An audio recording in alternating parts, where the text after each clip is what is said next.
Ahoy Mentors!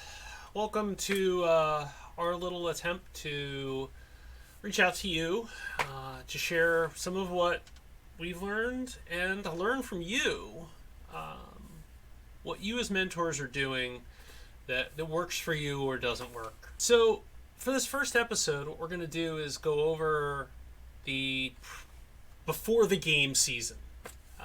Everything that we do in those first 3 months of back to school to make sure that we're ready for kickoff.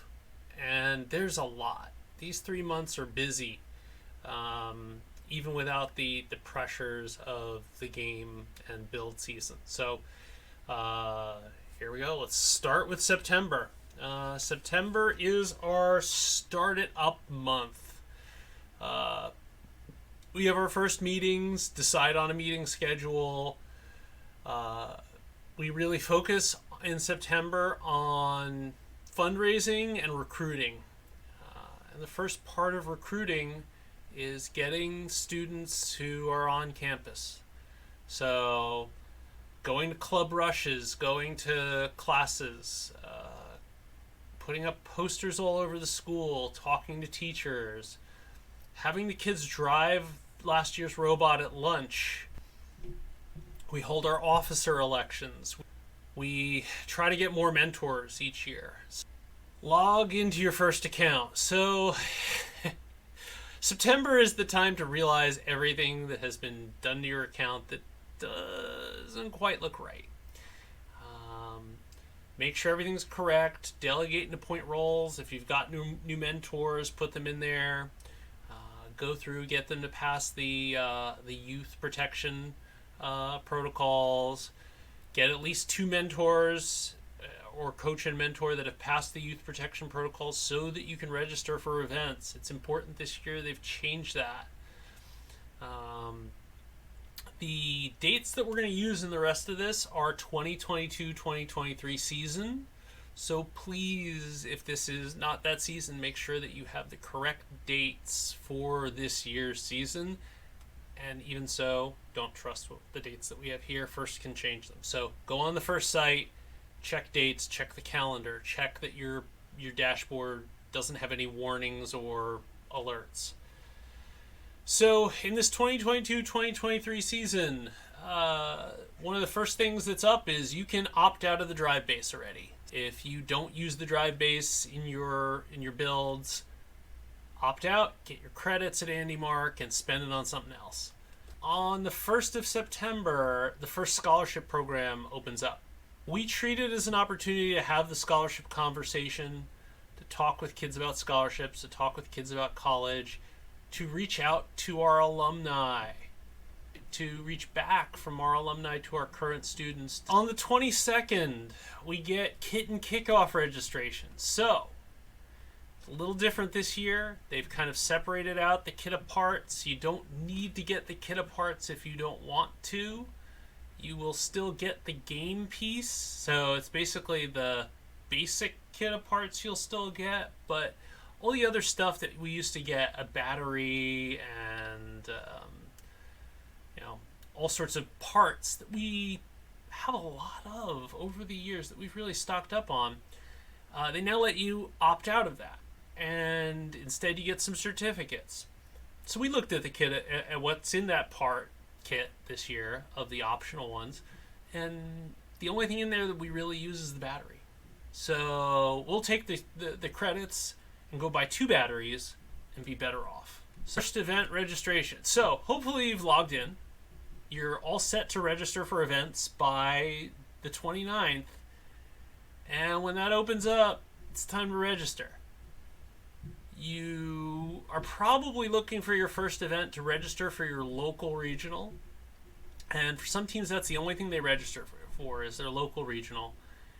And you might be concerned that you need to get into it. I suggest that you reach out to your regional directors if they haven't already told you, hey, this is how you ensure that you're in the regional, because for a lot of teams that's a little bit of stress. So make sure that you're getting the emails from first. Make sure that you're getting emails from your regional directors and all that. And on the 29th, registration starts for that first event. Start fundraising, apply for grants. So September is the time to get that money started. You're going to need it. So all the fees and stuff that come due, you got to pay for them. So reach out. Do those grants. Try, apply. You never know what you'll get.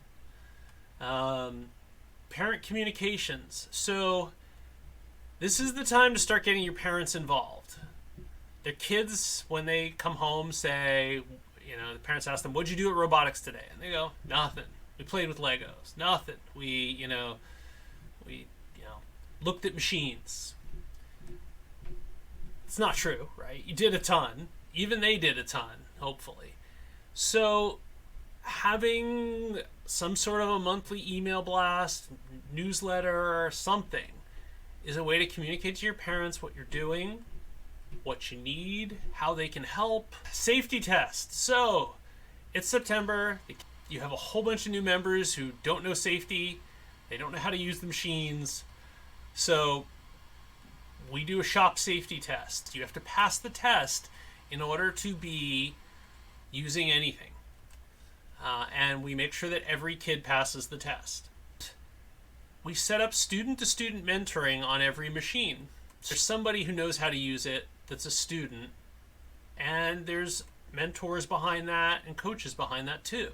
So if you don't know how to use a machine, the first couple times you use it, that person is there mentoring you and making sure you're following the safety rules, making sure that you understand how to use that machine until they trust you. And once they trust you, then you can mostly work on it, with less supervision. But setting up that student-to-student mentoring also makes it easier for the mentors, because then you're not constantly pulled in 10 different directions and poorly supervising. So get your more senior members to be mentoring on the machines that they're good at. Off-season events, plan and practice, working on the old robot. So you have last year's robot that plays last year's game, and hopefully you're signing up for some off-season events. Even if you're not, get last year's robot up and running, working, and driving. So gives the kids something to show off. It gives the kids experience with the drive station. It gives the kids experience driving. It gives the experience to the kids of seeing where stuff breaks. All good stuff. Then we roll into October, and at this point we're really focusing on outreach. We host First Lego League. It's one of our big events. Our kids really enjoy doing it. They learn a lot from it. They love helping the younger kids. And it raises money for the team that helps them build a robot, helps them go to comp. All these are good things. We really love hosting our First Lego League tournaments. This is also the point to kind of look at your finances. Maybe the point to touch back to some sponsors again. Outreach to middle school and community. So, if you want a diverse team, the people you send on outreach should be diverse. And they will have a lot of fun doing the middle school outreach. We do. We bring our robot down to the middle schools. We start planning our meal schedule for build season. So this is the parent newsletter going out again saying, hey, starting in end of December, January, we're going to be building our robot. And that means late nights. And that means that we need meals on these dates. So we do that. We also figure out all the food requirements that the kids have, any food allergies, any I won't eat that's. So you registered for the first event. Hopefully you got it. And now it's time to register for the second event on the 6th. And then on the 20th, the Safety Animation Award opens. It's also the last day to opt out of the drive base. So if you're not going to use that drive base, get the credits because you're going to need them. Off-season events. So around this time, hopefully you have that last season's robot working, playing last season's game, because off-season events happen in October and November. You hopefully are going to take advantage of that and get your new team members and younger team members doing things with the robot. Hopefully you're doing off-season events. Make sure you have a working bot that is not the one you're working on. So hopefully you have at least 2 Robo-Rios. And at this point in the season, one's in last year's robot and one's in what we call the push bot. The push bot is, for us, it's an old drive base that has some real basic electronics on it. And the push bot should be working almost every day at this point. If you have machine vision, Limelight, Open Vision, any of that stuff on your robot, hopefully you got one on the push bot, and this lets your programming kids do programming, right? Before the game is even started, they are working on some basic programming. They're learning how the drive station works. They're learning how, they push code to the robot. All that stuff. You may have lost. Everybody loses talent every year, right? And so your most experienced person with the drive station may have left. This is the way that you keep kids current on how to troubleshoot the drive station, how to troubleshoot why the robot isn't communicating, all that. Start prototyping. So that push bot that you've got is the perfect place to stick prototypes. So teach new members how to make prototypes. How would you make a quick prototype of this? How would you jam it on this robot? How would you test it? So we show them how to do assemblies. We show them how to do constraints. And we talk about the envelope, right? Robot parts have to be inside this envelope at the start of the game. Can't leave this envelope for the entirety of the game. So how do you design a climber that fits in that space, right? Every year. We also really start to stress laser cutting. So being able to rapidly prototype ideas.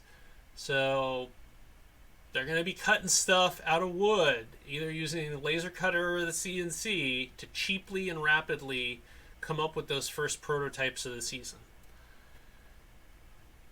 Inventorying and organizing equipment. So October is a great time to figure out what you have, what you need. Reach out to all your sponsors at this point, right? So you're going to outreach to everyone who's given you money, thank them, tell them you're doing another season of Robotics. And if you're going to hold any sponsor events, tell them, hey, these sponsor events are coming. We'd love to see you there, even if you're not sponsoring the robot, to thank you for last year. So it's a good way to keep sponsors engaged.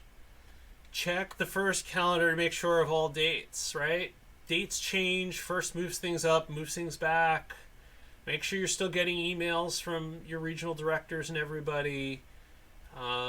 Make sure that first dashboard still works. November, need money, and hopefully get some free stuff. So November goes really fast, and it can start to feel hectic already. You got Thanksgiving and Halloween that take a chunk out of the kids being there and their attention. They're focused on other stuff.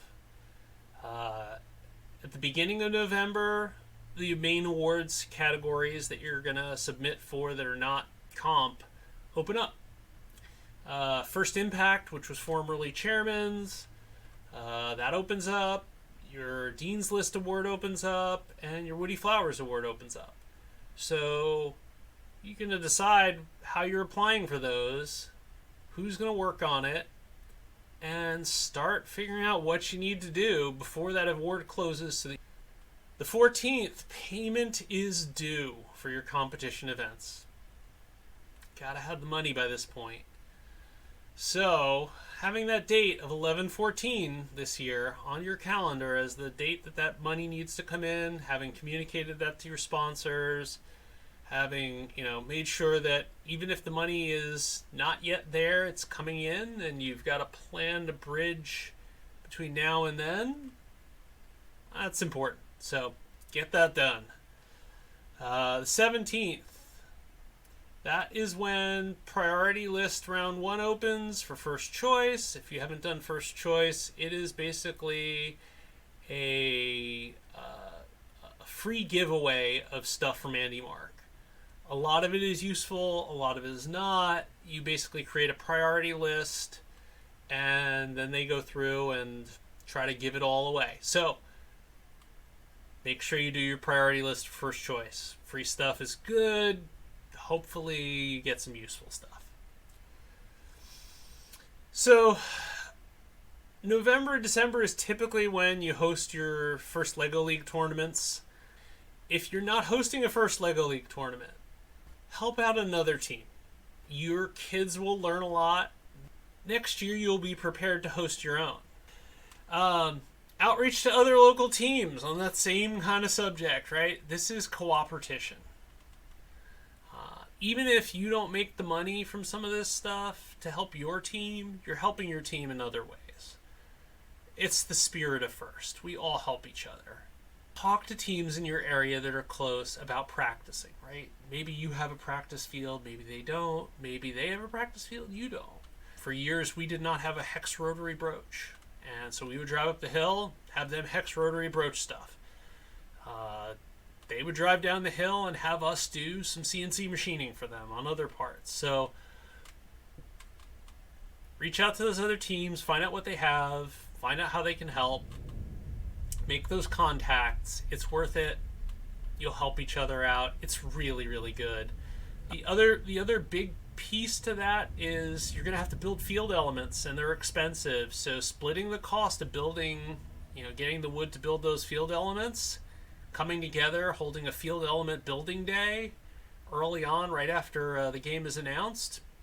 Great way to get a couple other teams in your door, work with them, help them out, help yourselves out. So again, reach out to other local teams. Cooperation. That's also good for your First Impact and your Woody Flowers Awards and all that other stuff. It's good stuff to put in there, that you selflessly help other teams. Your alumni are coming home for Thanksgiving. Get them to stop by. Tell them when the meeting dates are. Have them talk to your kids. It's helpful. It gives them, continuing role models, lets them see where they're going, lets them hear the experiences of kids who've gone off to do other things. Programming machine vision. So with that push bot, with that basic prototyping bot that you have running around every day, that's drivable, that the kids are practicing on, that's where we keep our programmers trying stuff. So during that off season, especially in November, that's when we want to have working machine vision. So we try to get our push bot tracking targets. This year there's new targets too. So go out there and look on Delphi and see what those new machine vision targets are about. Update the software on your Limelight if you use it. We use Photon Vision, so we're downloading the latest Photon Vision, getting that on there. Get the kids doing some programming. Those are things to do, and it's amazing how useful that skill is. So they'll have a good autonomous if they can get machine vision working. December. So we're almost at kickoff. This is the time when we drill. This is the time when we really, practice some stuff that's going to pay dividends once the game's out. It's 1 month to kickoff. We invite sponsors in to drive last year's robot.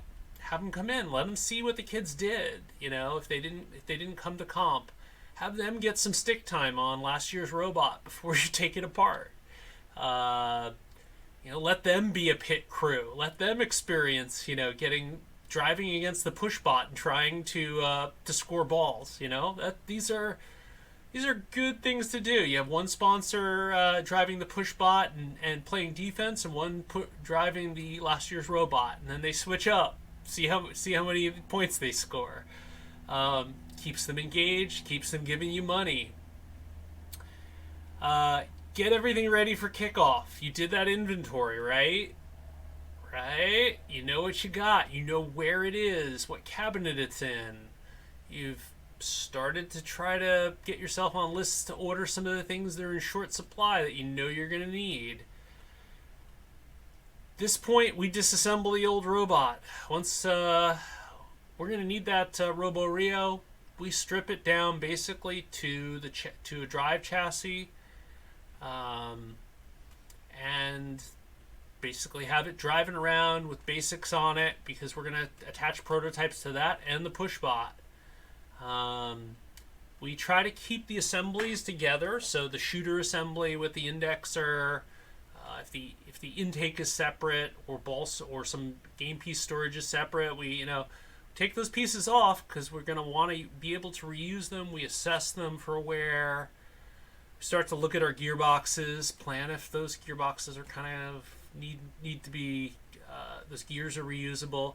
Consult the rules for what parts you can reuse and what ones you have to make again from scratch. So this is the time to do that. This is when we do our classic safety drill. It's the classic first aid training safety drill. Survey the scene. You call 911. You go get the first aid kit. You go out front and wait for the ambulance. You go get the AED. We do that classic safety drill every year, and practicing it is important, so we get good at it. Spend time mentoring on intakes, indexers, and output. Every year there's an intake, there's an indexer, and an output, pretty much, so that concept, what has worked in the past, look at what teams won on Einstein, and stuff to spend some time mentoring on. Check the batteries at this point. On the 1st of December, first choice priority list round 1 closes. So hopefully you submitted so you can get your free stuff. Your animation award closes. So the safety animation, hopefully you submitted it if you were going to. Now is the time to lay in all those supplies for prototyping. If you prototype out of wood for your laser cutter, get the right wood.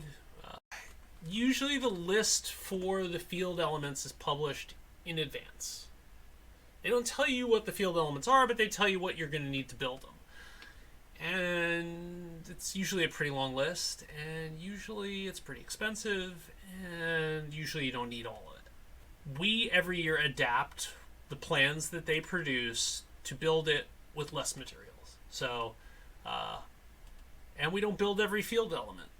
Ask around for scrap wood from that list. So take that list, go to local businesses, especially construction businesses, and say, hey, do you have any of this stuff that you can give us? Because we need to build field elements. Show them pictures of the field elements that you built in the past. Let them know that you're training kids. Let them know that it's a sponsorship opportunity. Get their construction company's name on a robot. You can't sponsor an F1 team and get your name on there. You can't sponsor a NASCAR team and get your name on there. But you can get your name on our kid's robot. Ask other teams about co-building the big pieces. So it's going to be expensive. You probably don't have the money. They probably don't have the money. Decide whether it's going to be at their facility or your facility that you practice at, and split the cost of some of these big field elements. And last but not least, plan for kickoff day. We have a lot of fun, and we make an event out of it. So these are the things that we do in the 3 months leading up to kickoff. I hope you all get there with what you need, and we'll see you in some future episodes here. So thank you from Team 4160, the Robux.